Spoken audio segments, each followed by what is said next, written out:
వినాశకాలే విపరీత బుద్ధి, అది చాణక్యునది. దీనికి ఎక్కడి నుంచి చెప్పాడో తెలుసో చాణక్యుడు?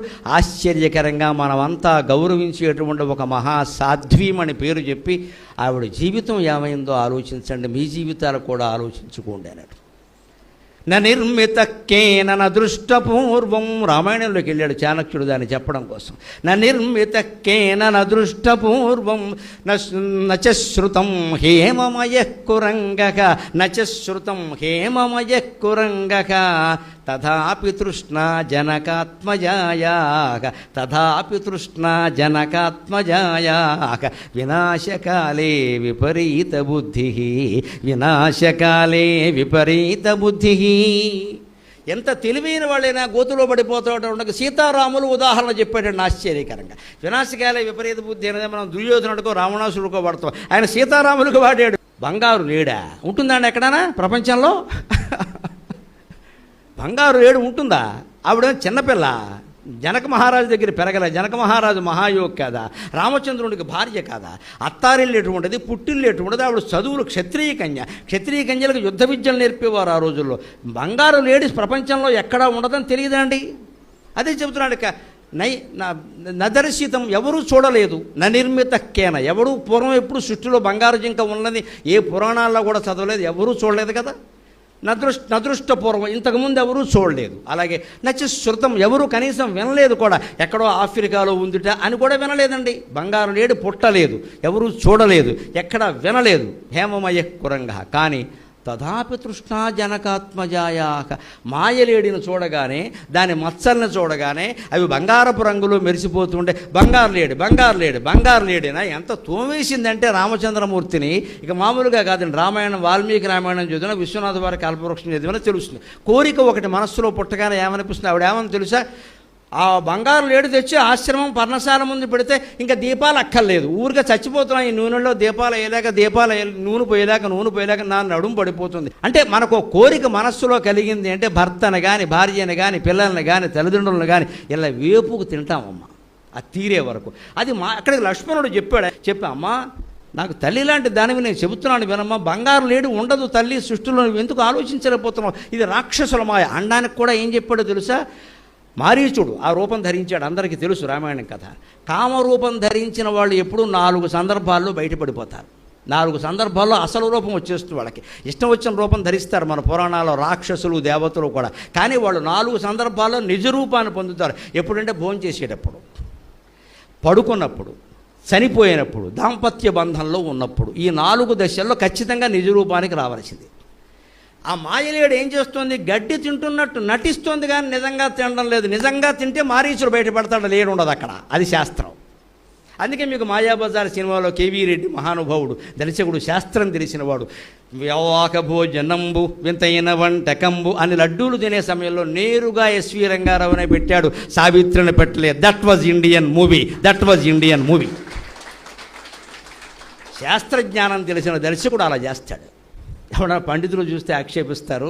కాబట్టి సావిత్రిని పెట్టచ్చు, ఆవిడ మాయవేషంలో ఉంది కదా, గౌడత కొంచెం మారాడు కదా, ఆవిడ చేతి తినిపించచ్చు. కానీ ఆడవాళ్ళు అంతంత లడ్డూలు అని తింటే బాగుండదమ్మా, బాగుండదు చూసేవాళ్ళకి. స్త్రీ భంగిమలు వేరు, పురుష భంగిమలు వేరు. అది ఒకటి. రెండోది, ఖచ్చితంగా మాయవేషంలో కనుక లడ్డూ తింటే వేషం బయటపడిపోతుంది. బయటపడిపోతే సినిమా మాయం. ఇంకా అది మాయాబజార్. పడకుండా ఉండాలంటే నేరుగా ఎస్వి రంగారావు అని పెట్టాలని పెట్టాడు. ఎందుకంటే శాస్త్రం ఇక్కడ తినేటప్పుడు, పడుకునేటప్పుడు, దాంపత్య బంధంలో లేదా చనిపోయినప్పుడు. పూతన శ్రీకృష్ణుడిని పాలివ్వడానికి వస్తుంది. ఎలా వచ్చింది? పూతనలాగా వస్తే ఎవరు ఇవ్వరమ్మా. పూతనలాగా ఇంత లావుగా వస్తే ఏ తల్లి ఇవ్వదు. చక్కగా అందమైన 20 ఏళ్ల స్త్రీలా, తల్లిలా వచ్చింది. పాలిచ్చి శ్రీకృష్ణుడు మొత్తం ప్రాణాలు కూడా తీసుకునేసరికి ఇంత పొడుగు శరీరం, ఆ ఊరు సరిపోలేదు, రేపల్లో సరిపోలేదు, మొత్తం అంత పొడుగు శరీరం పడింది అక్కడ. నిజరూపం పొందిందన్నమాట. అందుకని సరిగ్గా లక్ష్మణుడు గమనించారండి. అంటే మనకి వ్యామోహం లేకుండా విషయాలు గమనిస్తే నిజంగా అర్థమవుతాయి.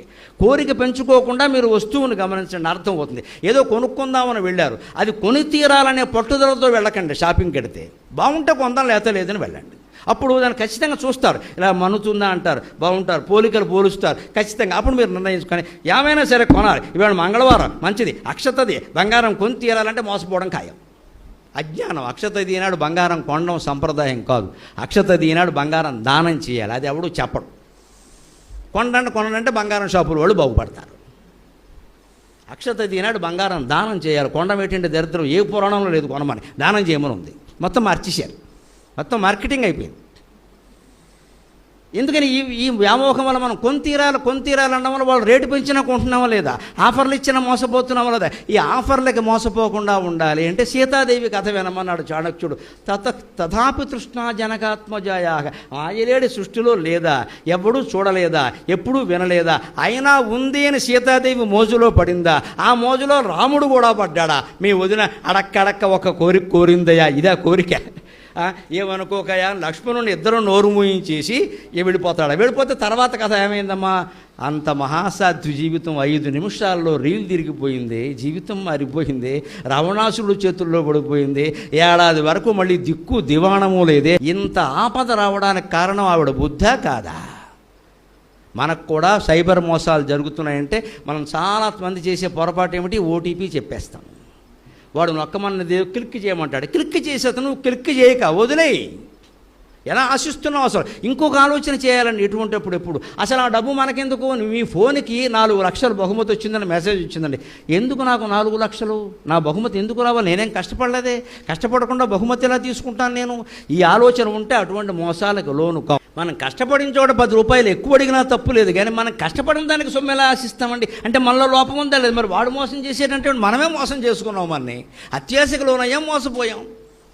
సీతాదేవి మోసపోయింది, రామచంద్రుడు మాయలో పడ్డాడు, మనం పడవా, అంతకంటే గొప్పవాడవా మనం.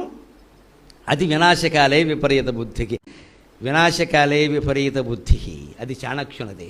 దీనికి ఎక్కడి నుంచి చెప్పాడో తెలుసో చాణక్యుడు, ఆశ్చర్యకరంగా మనమంతా గౌరవించేటువంటి ఒక మహాసాధ్వీమని పేరు చెప్పి ఆవిడ జీవితం ఏమైందో ఆలోచించండి, మీ జీవితాలు కూడా ఆలోచించుకోండి అన్నాడు.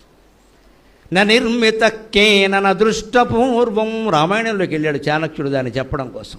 నిర్మితక్కేన నదృష్టపూర్వం నచశ్రుతం హేమమయః కురంగక, నచశ్రుతం హేమమయః కురంగక, తథాపి తృష్ణా జనకాత్మజాయాక, తథాపి తృష్ణా జనకాత్మజాయాక, వినాశకాలే విపరీత బుద్ధి, వినాశకాలే విపరీత బుద్ధి.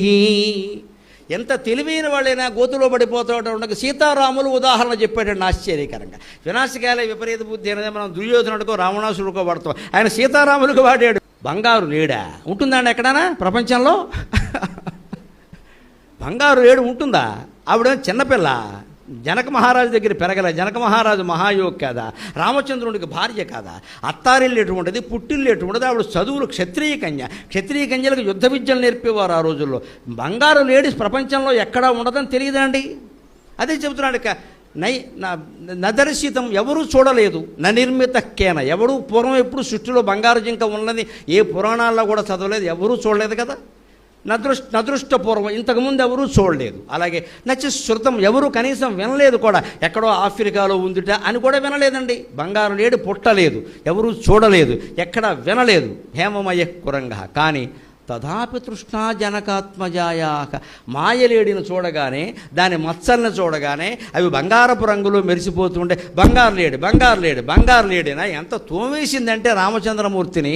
ఇక మామూలుగా కాదండి, రామాయణం వాల్మీకి రామాయణం చదివినా, విశ్వనాథ వారి కల్పవృక్షం చదివినా తెలుస్తుంది. కోరిక ఒకటి మనస్సులో పుట్టగానే ఏమనిపిస్తుంది, ఆవిడ ఏమని తెలుసా, ఆ బంగారు లేడు తెచ్చి ఆశ్రమం పర్ణశాల ముందు పెడితే ఇంకా దీపాలు అక్కర్లేదు, ఊరిగా చచ్చిపోతున్నాయి. ఈ నూనెలో దీపాలు నూనె పోయేలాక నా నడుము పడిపోతుంది. అంటే మనకు కోరిక మనస్సులో కలిగింది అంటే భర్తను కానీ, భార్యను కానీ, పిల్లల్ని కానీ, తల్లిదండ్రులను కానీ ఇలా వేపుకు తింటామమ్మా, అది తీరే వరకు. అది అక్కడికి లక్ష్మణుడు చెప్పా అమ్మా, నాకు తల్లి లాంటి దానివి నేను చెబుతున్నాను వినమ్మా, బంగారు లేడు ఉండదు తల్లి సృష్టిలో, ఎందుకు ఆలోచించలేకపోతున్నావు, ఇది రాక్షసుల మాయ అనడానికి కూడా ఏం చెప్పాడో తెలుసా. మారీచుడు ఆ రూపం ధరించాడు, అందరికీ తెలుసు రామాయణం కథ. కామరూపం ధరించిన వాళ్ళు ఎప్పుడూ 4 సందర్భాల్లో బయటపడిపోతారు. 4 సందర్భాల్లో అసలు రూపం వచ్చేస్తుంది, వాళ్ళకి ఇష్టం వచ్చిన రూపం ధరిస్తారు మన పురాణాల్లో రాక్షసులు దేవతలు కూడా. కానీ వాళ్ళు 4 సందర్భాల్లో నిజ రూపాన్ని పొందుతారు. ఎప్పుడంటే భోజనం చేసేటప్పుడు, పడుకున్నప్పుడు, చనిపోయినప్పుడు, దాంపత్య బంధంలో ఉన్నప్పుడు. ఈ 4 దశల్లో ఖచ్చితంగా నిజ రూపానికి రావాల్సింది. ఆ మాయలేడు ఏం చేస్తుంది, గడ్డి తింటున్నట్టు నటిస్తుంది కానీ నిజంగా తినడం లేదు. నిజంగా తింటే మారీచుడు బయటపడతాడు, లేడు ఉండదు అక్కడ, అది శాస్త్రం. అందుకే మీకు మాయాబజార్ సినిమాలో కేవీ రెడ్డి మహానుభావుడు, దర్శకుడు, శాస్త్రం తెలిసినవాడు, వ్యవాక భోజనంబు వింతైన వంటకంబు అని లడ్డూలు తినే సమయంలో నేరుగా ఎస్వి రంగారావునే పెట్టాడు, సావిత్రిని పెట్టలేదు. That was Indian movie. శాస్త్రజ్ఞానం తెలిసిన దర్శకుడు అలా చేస్తాడు. ఎవడన్నా పండితులు చూస్తే ఆక్షేపిస్తారు. కాబట్టి సావిత్రిని పెట్టచ్చు, ఆవిడ మాయవేషంలో ఉంది కదా, గౌడత కొంచెం మారాడు కదా, ఆవిడ చేతి తినిపించచ్చు. కానీ ఆడవాళ్ళు అంతంత లడ్డూలు అని తింటే బాగుండదమ్మా, బాగుండదు చూసేవాళ్ళకి. స్త్రీ భంగిమలు వేరు, పురుష భంగిమలు వేరు. అది